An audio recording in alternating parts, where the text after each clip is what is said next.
saya sebagai seorang pelajar universiti ingin bertanya kepada doktor. Walaupun ramai pelajar telah berjaya ke universiti, namun apabila peperiksaan mereka tidak begitu outstanding. Macam mana doktor? Saya begitu takut sekali jika saya seperti mereka juga. Baik, jadi saya akan jelaskan sebenarnya macam mana sebenarnya kita nak mengatasi faktor kegagalan pelajar. Jadi tuan-tuan dan puan-puan, Assalamualaikum. Itulah sebenarnya rintihan suara hati anak-anak kita yang bergelar pelajar.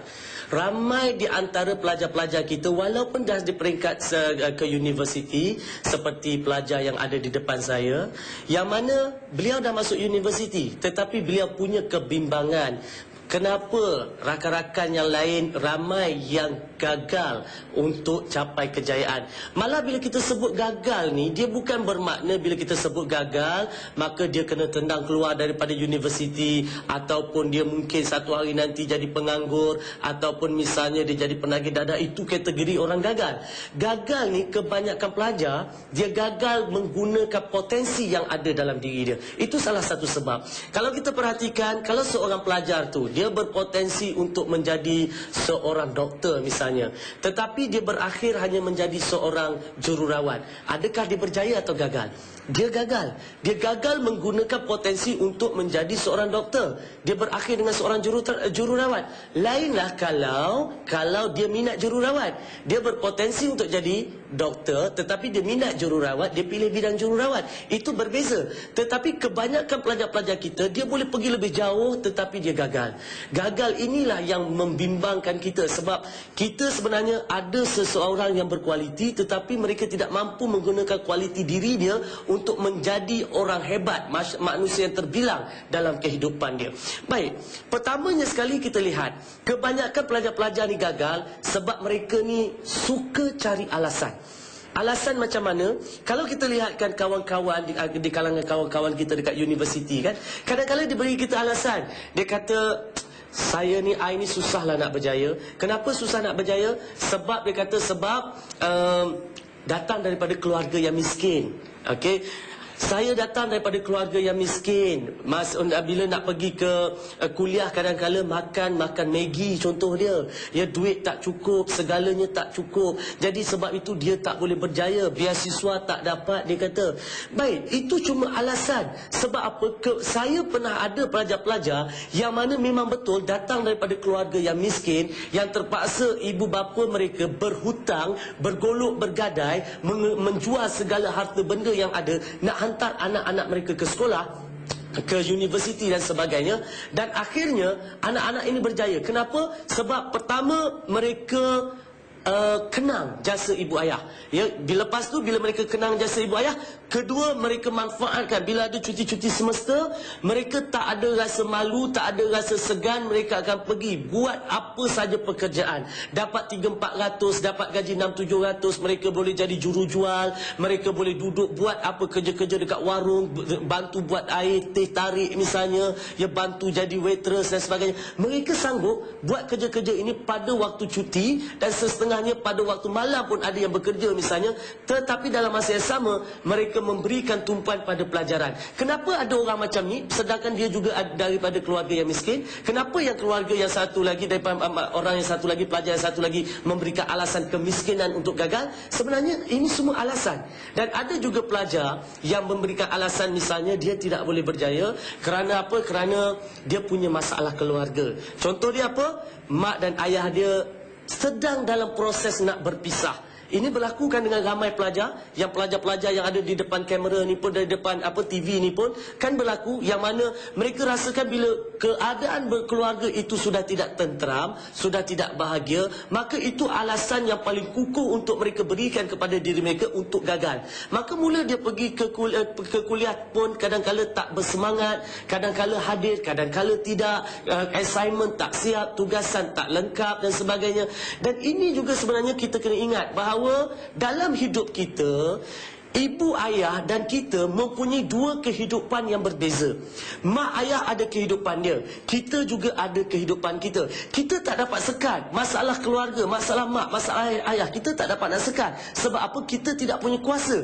Kita mungkin boleh merayu, kita boleh memberikan pandangan, tetapi itu saja yang mampu kita lakukan. Jadi adakah apabila keluarga tu dah berpisah, mak ayah dah bercerai misalnya, adakah dengan itu alasan untuk kita gagal? Sedangkan di depan kita, kita mungkin ada 20-30 tahun lagi perjalanan hidup kita. Kalau umur kita 20 tahun, kita mati umur 60, bermakna kita ada 40 tahun lagi perjalanan hidup kita. Adakah dengan 40 tahun ni kita nak gagal hanya kerana mak ayah kita nak berpisah sekarang? Sebab itu kita kena berfikiran matang. Lagi apa alasan yang kadang-kala pelajar-pelajar kita berikan? Dia kata, aku ni tak cukup pandai. Okey. Orang lain belajar bolehlah, dia belajar cepat, ya, dia belajar sikit tapi ingatnya banyak. Aku ni tak cukup pandai, dia kata. Sebenarnya apabila mereka dah diterima masuk ke universiti, mereka dah cukup pandai. Cuma sebabnya mereka kata tak cukup pandai sebab mereka tak bermula awal. Misalnya bila masuk minggu pertama, kita masuk semester, masa tu kuliah dah ada, tetapi kita tak berikan tumpuan kepada guru pensyarah yang mengajar kita. Kita duduk dalam kuliah tetapi kita main-main, duduk belakang, ya, tempat depan tu semuanya kosong. Lepas tu kadang-kadang pensyarah mengajar, kita buat tak tahu, kita tidur ada ketikanya, dan kemudian kita tak faham apa yang diajar. Maka bila kita tak faham apa yang diajar, bila dah belajar selama 3-4 minggu, pasti kita banyak perkara kita tak tahu, banyak perkara kita tak faham. Jadi bila kita dah tak tahu, kita tak faham, kita tengok orang lebih cepat faham daripada kita, markah dia lebih tinggi, kita kata kita ni bodoh. Sedangkan bermula kita diterima masuk dalam universiti dulu sebab kita pandai. Jadi kita tidak boleh berikan alasan bahawa kerana diri kita ni lemah, kerana diri kita ni bodoh. Sebab manusia dilahirkan dulunya sama. Semua kita ni lahirkan bagaikan selai kain yang putih bersih, tak tahu membaca, tak tahu menulis, tak tahu berkata-kata. Tetapi kenapa ada perbezaan? Sebab usaha kita berbeza, cara menggunakan masa kita berbeza, tindakan-tindakan kita berbeza. Jadi jangan lagi kita kata diri kita bodoh. Kita jumpa lagi selepas ini untuk saya bincangkan apa lagi faktor yang menyebabkan pelajar gagal dan apa yang boleh kita lakukan untuk menjadi pelajar yang berjaya.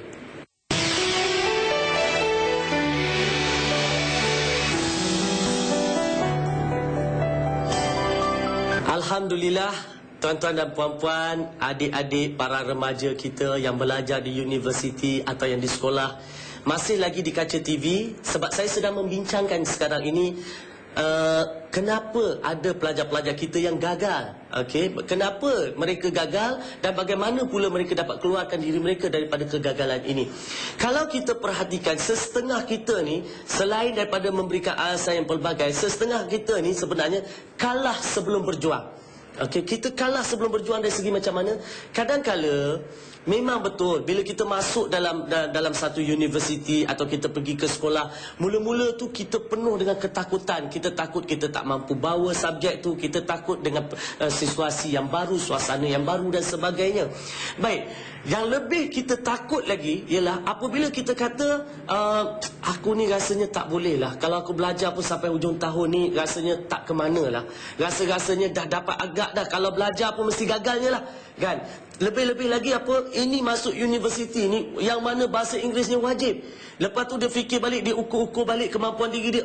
Dia kata tengok kawan sana berbahasa Inggeris, bercakap bahasa Inggeris, menulis bahasa Inggeris. Kemudian masuk pula kuliah, ada setengah kuliah dalam bahasa Inggeris. Pergi dalam perpustakaan, tengok buku-buku, semuanya kebanyakan buku-buku juga bahasa Inggeris. Dia kata that's it, dia kata surrender. Dia angkat tangan, dia kata dia memang takkan boleh berjaya. Baik, pemikiran ini yang kita kena keluarkan daripada diri kita. Sebab apa? Bila kita asyik fikir kita ni tak boleh, kita ni tak bijak, kita ni tak bagus, maka ia akan mempengaruhi tindakan-tindakan kita. Masa tu kita bertindak pun kita bertindak separuh hati, kita belajar pun separuh hati. Bukan sebab kita tak bijak, tetapi kerana pemikiran negatif itu sebenarnya telah pun menyebabkan motivasi diri kita jatuh. Jadi sebab itu antara faktor kenapa pelajar gagal adalah sebab dia kalah sebelum berjuang. Yang seterusnya, yang kadang-kala pelajar ni gagal Kerana kalau di universiti sebab berlaku kejutan budaya. Ini saya nak ingatkan kepada remaja yang sedang menuntut di universiti.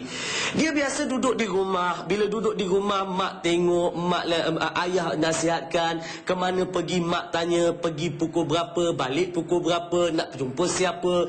Lepas tu mak sentiasa nasihatkan. Dan keadaan itu dah biasa. Dia tidak terlalu bebas. Kalau yang di asrama penuh sebelum ni pun sama. Dia tak boleh sewenang-wenangnya nak keluar malam ke apa. Tak boleh. Dia ada disiplin, ada peraturan. Keluar hanya pada hari Sabtu, keluar hanya pada hari Ahad. Sebelum pukul 6 petang sudah kena berada dalam sekolah dan sebagainya. Kena berada di asrama. Dan ini adalah merupakan disiplin yang telah sekian lama sebati dalam hidup mereka. Tiba-tiba bila kita masuk universiti, duduk dengan kawan-kawan, duduk di asrama atau duduk di rumah sewa, maka ketika itu kita rasakan bagaikan satu kejutan budaya. Kita mendapat satu bentuk kebebasan yang tak pernah kita dapat sebelum ini. Yang mana kebebasan tu kita rasakan kita boleh buat apa saja. Kita nak keluar pagi balik malam pun boleh. Kita nak keluar tengah malam balik awal pagi pun boleh. Kita nak ke mana pun boleh. Kita nak buat maksiat pun boleh. Kita nak buat banyak pahala pun boleh.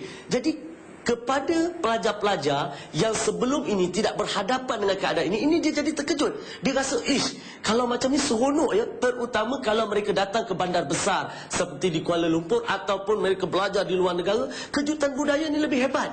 Jadi nasihat saya kepada pelajar-pelajar ni, cubalah kita cari kawan-kawan yang alim sikit, kawan-kawan yang boleh belajar, kawan-kawan yang sama-sama ada mementingkan masa depan, yang ada matlamat, dia jaga matlamat. Kita cari kawan ni adalah sebenarnya punca segala-galanya. Begitu juga bila kita nak duduk di rumah sewa, kadang-kadang kan kita tak aktif bersukan. Bila tak aktif bersukan, ketika asrama kita minta tak dapat. Bila tak dapat duduk di asrama, kita terpaksa duduk di rumah sewa. Tolong tengok dengan siapa orang yang kita nak menyewa. Sebab kadang-kadang kita tak kenal orang-orang ni macam mana. Tetapi bila kita masuk ke rumah sewa, kita tengok kawan-kawan yang bakal duduk sekali dengan kita, kita perhatikan orangnya macam mana. Kalau kita perhatikan suasananya terlalu sosial, tolong tinggalkan. Carilah rumah sewa yang lain. Sebab apa? Sebab bila kita duduk di rumah yang salah, maka kita mungkin sedikit sebanyak nanti akan terpengaruh dengan perkara-perkara sebegitu. Dan mulalah kita belajar keluar malam, kita belajar mungkin pergi ke kelab, kita mungkin belajar pergi ke main snooker, lepas tu asyik nak enjoy, keluar lepak di sana, lepak di sini, tak kena rokok mula merokok, tak kena ganja mula isap ganja. Dan ini adalah juga merupakan faktor kenapa pelajar kita gagal. Yang seterusnya, kadang-kala pelajar kita gagal sebab mereka ni sebenarnya tak pernah belajar pun cara belajar. Mungkinlah masa sekolah dulu mereka ni berjaya, tetapi kejayaan mereka ni disebabkan apa? Disebabkan oleh kelas-kelas tuition yang ada, yang mak ayah sediakan. Mak ayah bayar cikgu mahal-mahal kan. Jadi ada kelas-kelas tuition. Jadi kelas tuition ni yang menyebabkan antara sebab anak ni berjaya. Sebab kita pergi tuition, kalau dulu misalnya kita ni lemah matematik misalnya, dulu pernah ada pergi kelas tuition tak? Pernah ada kan? Maknanya kalau kita lemah matematik, mak hantar kelas matematik. Kalau kita lemah sains, mak hantar kelas sains, betul? Baik, bermakna kita berjaya kerana ada kelas tuition. Baik, ada tak pelajar peringkat universiti ada kelas tuition? Tak ada, sebab mereka dah tak boleh, tak perlukan bantuan-bantuan sebegitu. Jadi bila tak perlu bantuan sebegitu, kita ni kena bantu diri kita sendiri. Jadi bila kita nak bantu diri kita sendiri, kita kena tahu cara belajar. Kita kena tahu macam mana cara mengambil nota yang betul, macam mana untuk menduduk dalam kelas, macam mana untuk memberi tumpuan yang betul. Kita kena tahu juga misalnya kalau nak mengingat, macam mana ilmu-ilmu dia, macam mana kita nak meningkatkan memori kita, daya ingatan kita, kan? Bila kita ada cara belajar yang betul, ini akan bantu kita, baru kita yakin untuk berhadapan dengan peperiksaan yang bakal tiba.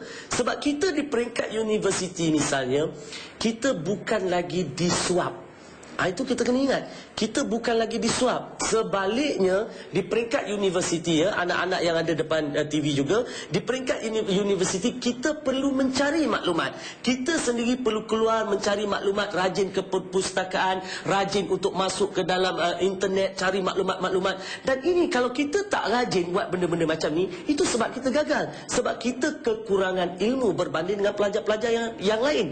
Jadi sebab itu, banyak lagi yang nak saya bincangkan. Jangan ke mana-mana, kita bincang lagi faktor kenapa ada pelajar gagal ni tadi.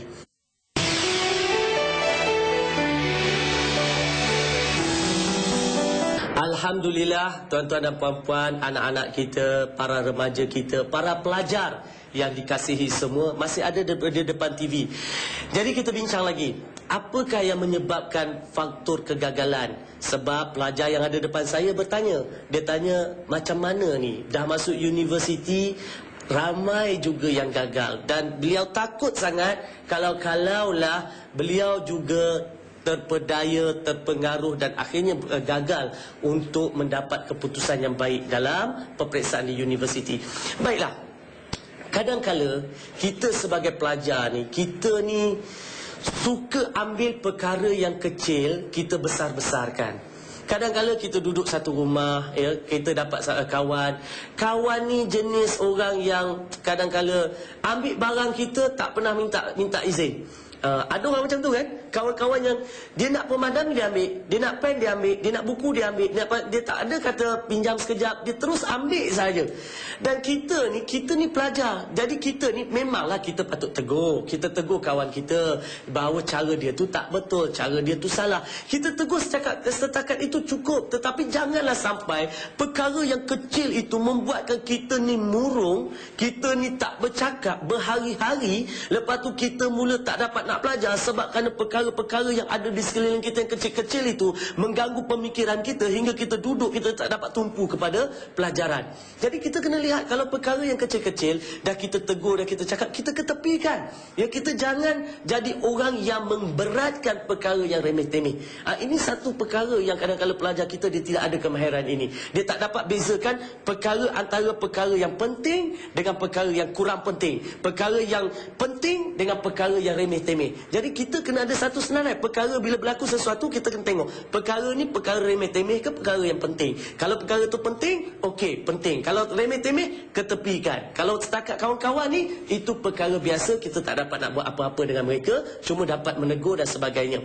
Baik, yang seterusnya, kadang-kadang bila kita gagal, sebab kegagalan ni satu sebenarnya laluan orang berjaya. Orang berjaya dalam hidup dia mesti melalui kegagalan. Sama ada kegagalan dalam pelajaran dulu ke, dalam subjek dulu ke, kegagalan dalam apa juga, ya, dia mesti ada dalam hidup dia cerita-cerita kegagalan. Kita jumpa sesiapa pun, kita bukan dapat dengar cerita kejayaan saja, cerita-cerita kegagalan juga banyak. Contoh dia kalau kita lihat pengasas syarikat Honda, ya, seorang Jepun. Dia pernah menulis, dia kata apa? Orang bercakap tentang 10% kejayaan yang dicapai hari ini. Hari ini dia kata itu ada 10% pengalaman dia. Dia kata orang bercakap tentang 10% pengalaman dia yang menjadikan dia berjaya. Tetapi orang tidak memperkatakan tentang 90% kegagalan yang telah dia lalui sebelum ini. Jadi kita lihat kebanyakan orang berjaya ni mereka pernah gagal. Begitu juga kita, kadang-kadang kita belajar, kita dah pergi kelas, kita dah buat segala-galanya kita dah buat. Dan kita yakin bahawa pada semester itu kita boleh dapat 4 flat misalnya. Maknanya kita yakin. Tiba-tiba kita dapat 2.3, 2.4. Macam mana perasaan kita? Putus asa pun ada, sedih sangat pun ada. Pasti kita rasa putus asa, kita rasa kecewa, kita rasa lemah semangat. Baik, hari ini saya nak beritahu kepada pelajar yang ada depan saya dan juga pelajar-pelajar yang ada di kaca TV, biar saya beritahu bahawa dalam hidup kita tidak ada perkataan gagal. Okey, yang ada cumalah hasil, ya, yang ada cumalah results ataupun outcome. Tak ada perkataan gagal. Bila kita dapat satu keadaan, kita dapat misalnya markah 60% dalam satu mata pelajaran. Adakah itu bermakna kita gagal? Tidak. Tetapi 60% itulah hasil berdasarkan usaha kita selama ni. Kita kata kita telah berusaha, tetapi mungkin usaha kita tidak semantap seperti sepatutnya. Kita kata kita telah belajar, tetapi adakah kita belajar secara berkesan? Kita kata kita memberikan tumpuan dalam kelas, tetapi adakah tumpuan yang kita beri dalam kelas itu kita hanya duduk mendengar dan melihat, ataupun kita menyalin setiap perkara yang kita tak faham serta soalan-soalan?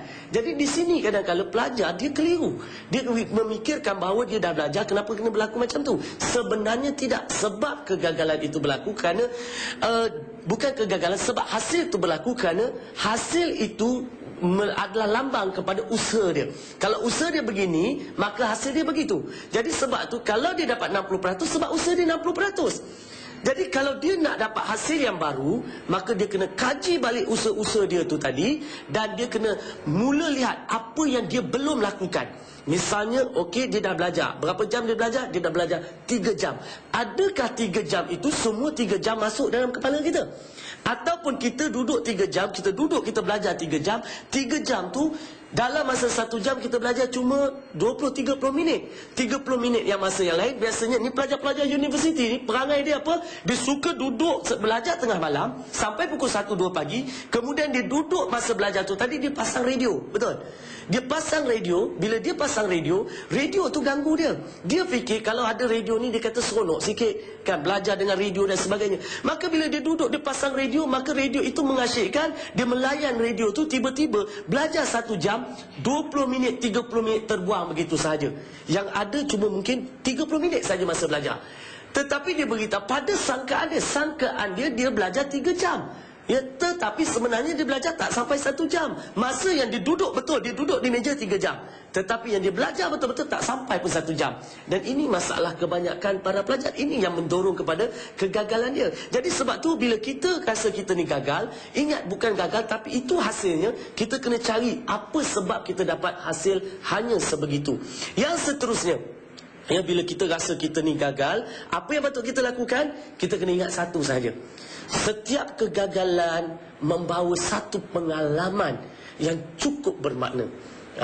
Maknanya bila dalam hidup kita ni, kita tak boleh, maknanya kalau kita nak berjaya, laluan kita mudah. Ya, macam highway, super highway. Kita mula zoom, tak ada aral melintang, tak ada masalah, semuanya bagus, tak ada lopak, tak ada lubang, semuanya sampai ke penghujung.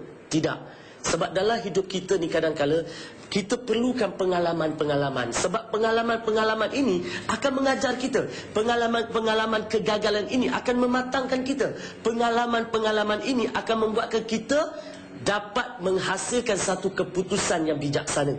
Maknanya lain kali kita boleh buat satu keputusan yang bijak. Kenapa keputusan kita bijak? Sebab kita ada pengalaman. Pengalaman apa? Pengalaman gagal. Yang mana pengalaman gagal itu tak pernah dilalui oleh orang lain. Jadi sebab itu bila kita gagal, kita jangan kata yang gagal itu kita. Yang gagal itu usaha kita, bukan kita. Kita tidak gagal. Kadang-kadang orang gagal ni, ya, bila dia gagal, pelajar tu gagal, dia hukum diri dia. Dia kata dialah yang tak berguna, dialah yang tidak tak pandai, dialah sebenarnya yang tidak ada kualiti dan sebagainya. Sebenarnya tidak.